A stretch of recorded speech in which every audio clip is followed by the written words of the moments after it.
जय श्री कृष्ण। राधे राधे। आप सभी के अपने चैनल अमृत अंश में आप सभी का स्वागत है। आज मैं आप सभी को श्री कृष्ण ने कैसे तोड़ा अपनी पत्नी सत्यभामा का घमंड, इसकी कथा सुनाने जा रही हूँ। कृपया कथा को पूरा जरूर सुनिए और साथ में अच्छी लगे तो चैनल को भी सब्सक्राइब कर दें। भगवान कृष्ण की 16,108 पत्नियाँ थीं, जिनमें से श्री कृष्ण की दूसरी पत्नी का नाम सत्यभामा था। सत्यभामा बेहद घमंडी थी, लेकिन श्री कृष्ण ने एक बार अपनी पत्नी का घमंड चूर कर दिया था। उनका ये मानना था कि वे सबसे सुंदर और सबसे अमीर स्त्री थी, क्योंकि उसके पिता एक बहुत ही धनवान व्यक्ति थे। तो सत्यभामा जितने चाहे वो रत्न और आभूषण और संपत्ति चाहती थी, वो सब उसके पास थे। स्वाभाविक रूप से घमंड उनकी एक बड़ी समस्या थी। एक बार कृष्ण के जन्मदिवस के अवसर पर सत्यभामा ने सोचा कि वो सबको दिखाएंगी कि वो कृष्ण को कितना प्यार करती हैं। तो उसने तय किया कि वो कृष्ण के वजन जितना सोना शहर के लोगों में बांटेंगी। इसे तुलाभार कहते हैं। ये मंदिरों में होता है। लोग एक बड़ी तराजू में अपने वजन के बराबर का मक्खन, घी या चावल या कुछ और रख के वो चीज़ लोगों में बांटते हैं।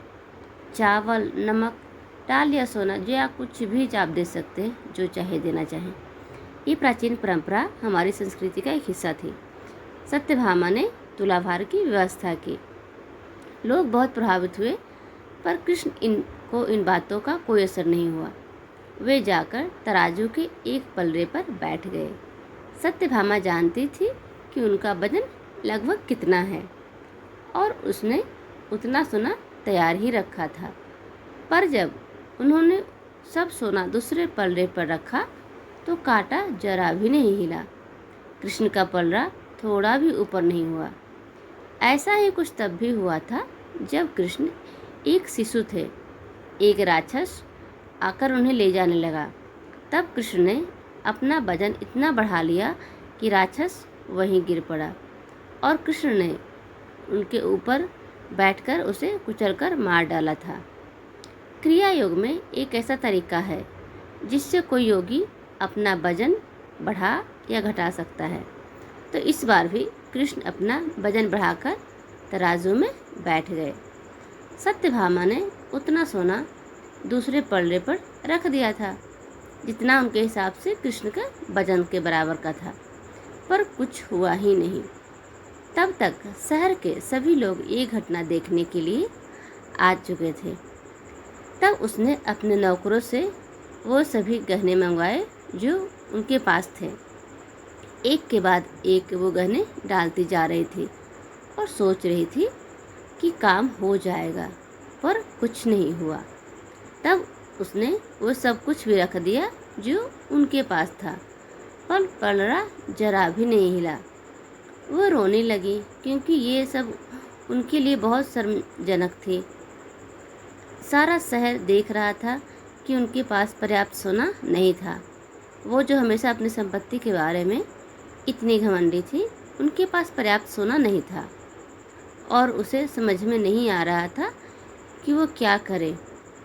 तब उसने रुक्मिणी की ओर देखा, जिससे वो बहुत जलती थी और हमेशा परेशान रहती थी। उसने रुक्मिणी से पूछा, अब मैं क्या करूं? क्योंकि ये बात सिर्फ मेरे लिए ही नहीं, पर तुम्हारे और हम सब के लिए भी बहुत शर्मजनक है। मैं क्या करूं? तब रुक्मिणी बाहर गई और तुलसी के पौधे के 3 पत्ते उठा लाई। जैसे ही तुलसी के वे पत्ते उसने तराजू के दूसरे पलड़े पर रखे, कृष्ण का पलड़ा तुरंत ही ऊपर आ गया। इस तरह सत्यभामा को अपनी गलती का एहसास हुआ। कथा सुनने के लिए आप सभी का बहुत बहुत धन्यवाद। प्लीज़ आप ऐसे ही हमारे साथ बनाए रखें और जिन्होंने चैनल को सब्सक्राइब नहीं किया है वो चैनल को सब्सक्राइब, लाइक, कमेंट, शेयर ज़रूर कर दें। आप सभी को एक बार फिर से दिल से धन्यवाद।